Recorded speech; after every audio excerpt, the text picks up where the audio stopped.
Bonjour, donc dans cette vidéo, on va voir le data map dans Microsoft Preview. Donc, je suis dans le portail Azure, puis je suis sur une ressource Microsoft Preview qui a été déployée sur Azure. Puis là, je vois deux options. J'ai le portail classique et le nouveau portail. Le portail classique va être décommissionné dans quelques mois. Donc, je vous suggère d'utiliser le nouveau portail qui euh, supporte public preview présentement le private endpoint au niveau du portail. Donc, si je clique sur le nouveau portail, je vais arriver à la page d'accueil de Microsoft Preview. Je vais être en mesure de voir tous les modules de Microsoft Preview auxquels j'ai accès. Donc, je vois le data map, je vois le data catalog, information protection, insider risk management, audit, etc. Donc, nous, qu'est-ce qui nous intéresse? C'est le data map. Donc, je clique sur le data map. Puis, j'arrive sur la notion de domaine. Donc, dans la nouvelle mouture de Microsoft Purview, on a la notion de domaine d'affaires. Donc, on peut créer des domaines qui représentent nos unités d'affaires. Donc, si j'ai un domaine marketing, j'ai un domaine assurance, un domaine bancaire, puis il pourrait y avoir d'autres domaines qui correspondent à votre réalité d'affaires. Donc là, si vous euh, regardez, j'ai 20 collections. Donc, les collections sont des unités d'organisation en dessous des domaines d'affaires, sous mon domaine démonstration, puis j'en ai pas sous mes autres domaines. Ça, c'est parce que dans mon environnement de démo, je suis encore sur l'ancienne mouture de Microsoft Preview qui contenait un seul domaine. Puis dans la nouvelle, on a la capacité d'avoir plusieurs arborescences dans notre data map.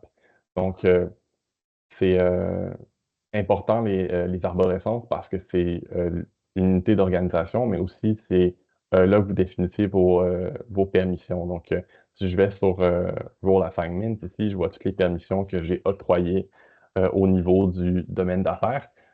Puis, il y a des permissions aussi au niveau des collections, là, avec un système d'héritage au niveau des permissions. Donc, si je clique sur Data Source maintenant, j'ai deux vues, j'ai la table, j'ai la vue map et j'ai la vue table. Puis je peux voir les différents domaines d'affaires que j'ai créés et l'organisation au niveau des collections. Donc, si je vois que j'ai un domaine bancaire, un domaine de TI, un domaine d'assurance et un domaine de marketing, mais sont représentés avec des ressources techniques de collection plutôt que les domaines d'affaires parce qu'ils correspondent à l'ancienne mouture de Microsoft Preview. Donc, on offre à nos clients la possibilité de migrer ces collections-là sous des autres domaines pour avoir plusieurs arborescences. Donc, si vous êtes dans la situation où vous avez déjà créé vos domaines comme des collections, comme moi, donc vous avez possibilité d'effectuer une migration. Puis si vous commencez from scratch, ben, vous êtes chanceux, vous allez pouvoir définir vos domaines, puis vous n'êtes pas impacté par ce changement-là. Donc, à la racine des collectes, au niveau des feuilles de l'arborescence, les ressources techniques sont enregistrées, donc il y a différentes ressources techniques ici, Microsoft Fabric, les Resource Group, Azure, les Azure Subscription, les lacs de données ADS Gen 2, Azure SQL, Snowflake et Azure Databricks. Donc, j'ai la capacité d'enregistrer les nouvelles ressources techniques sous différentes collections. Puis là, vous allez voir un petit peu la liste de connecteurs, là. On a des connecteurs pour les trois principaux vendeurs infonuagiques, AWS, GCP, Azure. Puis on a également des connecteurs pour des sources de données on-prem qui seraient possibles de scanner avec des agences installées dans vos centres de données, là. Donc, une source que vous pourriez avoir dans votre centre de données, par exemple, c'est DB2 ou Oracle. Puis, c'est des connecteurs qui sont déjà disponibles dans Microsoft Preview. Donc, si je souhaite faire un scan d'une ressource suite à avoir enregistré la ressource, ben, je vais cliquer sur New Scan. Puis, là, je vais voir euh, bon, le nom du scan, l'agent que je veux utiliser, puis je peux tester la connexion. Puis une fois que la connexion a été établie avec succès, j'ai la possibilité de créer un scan qui est avec un scope ou un scan global. Donc un scan avec un scope, euh, dépend un petit peu de la ressource, là. Au niveau de Fabric, ça va être des espaces de travail, tandis qu'au niveau d'une base de données, ça serait plus des schémas puis des tables. Donc ici, je vais exécuter un scan global. Puis là, j'ai la possibilité de définir une cédule ou d'exécuter le scan une fois. Au niveau de la cédule, on peut avoir une cédule mensuelle, hebdomadaire ou journalière. Là, ici, je vais choisir uniquement une fois. Puis, je vais sauvegarder l'exécution. Puis, je devrais avoir euh, une exécution ici. Donc, je vois une exécution à 10h40, puis c'est en progrès. Je peux voir la liste des scans qui ont déjà été complétés avec euh, le nombre d'actifs qui ont été ingérés, qui ont été découverts et qui ont été ingérés, puis la durée du scan, ce genre d'informations-là, là, pour tout ce qui est administration. Si je retourne aux sources de données, puis j'essaye une, euh, un scan pour une base de données SQL, je peux tester la connexion.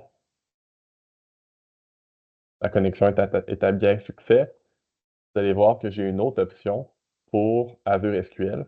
Donc là, j'ai choisi mon scope, donc je pourrais choisir juste une table, mais je vais choisir les deux.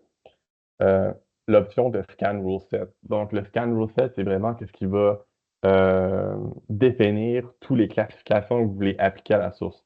Donc on a des classifications système et des classifications custom, et des Scan Rule Set système et des Scan Rule Set custom. Donc, bon, là, je vous montre un exemple de scan rule set système, mais j'ai aussi défini pour Azure SQL des scan rule set custom. Un pour bon, SQL custom et un pour les cartes de crédit. Je vais sur le système, je vois la liste de classification. Donc, c'est assez close grain, là. J'ai des classifications de pratiquement tous les pays. Donc, ça serait bien dans mon exemple euh, de faire un scan rule set qui est custom pour pas exécuter ces classifications-là sur ma source. Euh, Étant donné que ça requiert une machine virtuelle, puis vous payez en fonction du temps horaire, là, c'est du temps d'exécution. Euh, c'est pas très dispendieux, mais ça vaut la peine euh, de faire ça un petit peu plus propre que ce que j'ai dans mon exemple ici. Donc ça, c'est les classifications système. Au niveau du Canada, on a plusieurs classifications qui sont d'intérêt. Donc, le permis de conduire, le passeport, le numéro d'assurance sociale, par exemple. Ou je peux choisir une classification système, puis je peux voir les classifications système que j'ai établies. Donc, j'en ai juste sélectionné une au niveau euh, système pour ce scan rule set-là, qui est la carte de crédit. Puis, j'en ai sélectionné une qui est custom pour le numéro d'assurance sociale.